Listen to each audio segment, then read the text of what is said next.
You've seen the headlines and all the internet chatter over ChatGPT and the limitless ways it can be used in all areas of life. Today, we're talking about how it can be used to help doctors and hospital systems streamline their workflow. And you'll want to stick around until the very end of this video because the doctor I'm interviewing has a strong warning for patients about a huge red flag he's found with ChatGPT already. If you're looking for ways to use ChatGPT and other AI tools to improve your workflow and your life overall, you've come to the right place. I'm using my research tools from over a decade in journalism to learn this new technology myself, which can sometimes seem overwhelming. AI has enormous power, and while some have seen ChatGPT make some big errors, myself included, it recently passed all 3 parts of a medical licensing exam. And that was without any specialized training or reinforcement. Doctors actually tell me that's something second-year medical students spend at least 300 hours preparing for. So the question is, how can this be implemented in healthcare? First, clinical documentation. Hear me out here.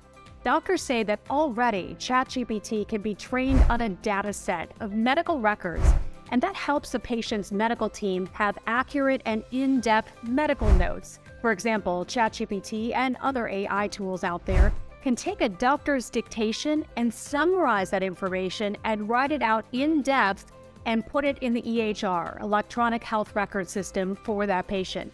Just imagine the amount of time that can save doctors and nurses and the entire staff. It can also summarize medical research papers pretty quickly.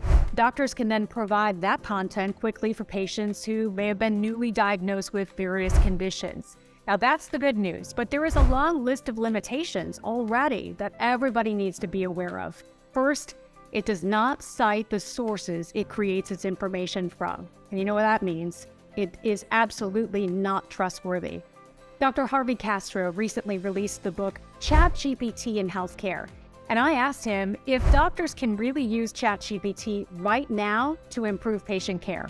I think the easiest way to use it is in the education world as far as preclinical, so you're a medical student, possibly your doctors, and then on the tail side, after the patient's been discharged, creating the materials to see a patient. So all the post-discharge instructions.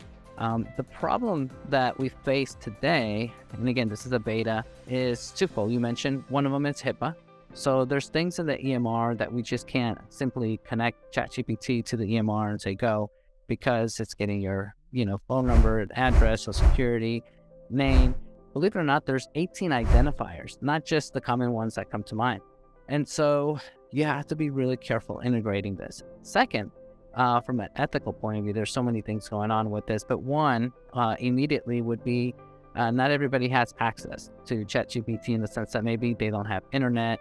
That sounds foolish to a lot of us here in the United States, but in other countries, that is the case. And so the other part of it is the hallucination effect. You and I know certain things really, really well, but if we ask ChatGPT, we ask it for a reason because possibly we don't know. And so this is where we get into trouble with ChatGPT because it's been trained to always give you an answer. And for better or worse, if you can't figure out if that's positive or negative or if it's half true, half false, then you're going to believe it, and believe it or not, it's going to be harmful in the sense that you're going to start having a thought process that is totally wrong. And so, most people listen to it like, oh, I can do it. But again, you're probably asking because you don't know. And if you're doing it with healthcare, that's a little bit different, me asking questions to ChatGPT and getting that information back, as opposed to someone that's not trained in medicine. Even with that, I tell my colleagues in medicine, I said, just because you have an MD or a professional degree behind your name doesn't mean you can bless everything from ChatGPT. And I always give this example. Number one, if I'm an ER doctor and I'm reviewing some literature in ER, it makes sense that I would understand it and it'd be hard to stop me on it because I know that medicine so well. But fast forward, if it's, I use a pediatric cardiology example, if it's something so specific that I look at it and I'm like, yeah, looks good to me, but in reality, if I show it to a pediatric cardiologist, they'll read it and be like, no, Ari, this is totally wrong. And so that's an important thing that people need to know. Doctor, do you believe it's too early for doctors to use it even as a guide when talking about the different symptoms or diagnosis? Some doctors don't want to come forth and saying, I'm using it because it's so new, they don't want to be shunned. But I have talked to doctors that said, the other day I got thumped on a patient. I didn't know what it was, and they put in the symptoms of the pathology of the patient, put into all the X-ray, CT results. Obviously, they did not put any patient information, anything that would violate HIPAA laws.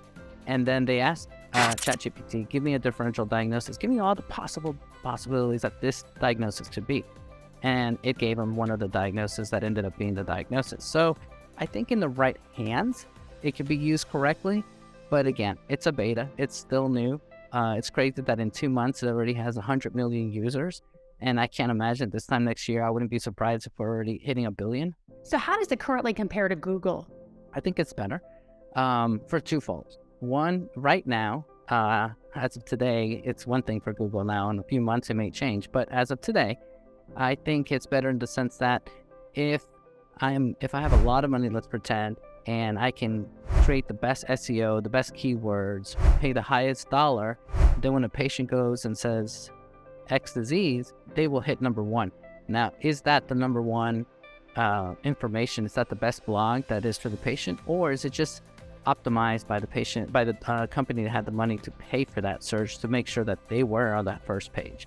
And so on ChatGPT, the beauty, it's not going into the internet. It's not looking for that article or that special SEO that has the right keywords. It's actually looking at all of its database. It's compiling it all together, and it's creating a conversation, and it's creating something customized. That's the other part for you. And so I always give this example. If you're a diabetic and you're looking for a particular diet, you go on Google and you put looking for a diabetic diet, and it gives it to you. But again, it's whoever's paid the right SEO, whoever's marketed correctly, the right keywords, and that's what you're going to see. With ChatGPT, it will customize it for you. So you can actually say, I'm a diabetic, I'm a female in my 30s, but I'm also allergic to gluten, I'm allergic to wheat, and I hate fruit. And it will actually customize something just for you. Google today cannot do that. In your opinion, what are some easy ways for doctors to start embracing this and use it in their practice right now without any real risk? Ramp up your website, ramp up your patient education. This was brilliant. I talked to this medical student and it blew my mind away. He created a discharge instruction for a pediatric asthma patient. And what he did was awesome. He took what normally is their discharge, broke it down into a story, made a coloring book, and then gave it to the patient as a discharge. And I thought, holy cow, that is the best discharge instruction for a child. Because they're going to go through all the different therapies, how it's going to be better for them, as opposed to this piece of paper that you give to the parent and they kind of teach the child. This is an actual tool. Of course, most doctors cringe when their patients try to question them after using Dr. Google. What advice would you give patients about Dr. ChatGPT now?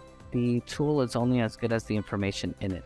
And unfortunately, in our society, there's certain populations that are better represented because they're better funded. And those better funded studies are truly reflected in ChatGPT. But then other populations that might include you, or maybe someone in your family that's not part of the main populations that are studied, it may give biased advice. It may give you an advice that's not for your population. It may apply, but it may not.